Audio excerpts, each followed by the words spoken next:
আজকে আমি রান্না করব লাল শাক দিয়ে চিংড়ি মাছ, সাথে দেব তেঁতুল। আসসালামু আলাইকুম সবাইকে। আমি কড়াইয়ের মধ্যে তেল দিয়ে পেঁয়াজ আর চিংড়ি মাছটাকে ভালোভাবে ভেজে নেব।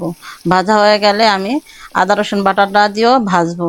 ভেজে আমি পরিমাণ মতো পানি দিব, অল্প পানি দিব। পানি দিয়ে আমি মরিচ ফাঁকি আর স্বাদ মতো লবণ দিব। আমি এটার মধ্যে হলুদ দিব না, আমি লাল শাকে কখনো হলুদ ব্যবহার করি না।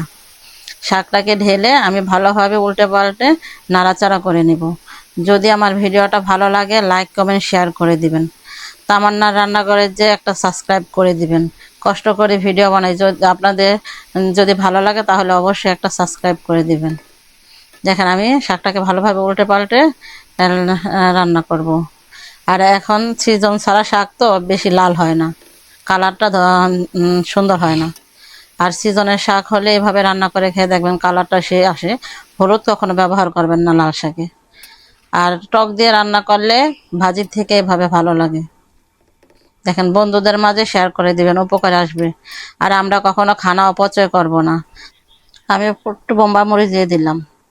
বন্ধুদের মাঝে শেয়ার করে দিবেন। ফ্লেভারের জন্য ধনিয়া পাতা দিয়ে দিলাম। আল্লাহ হাফেজ।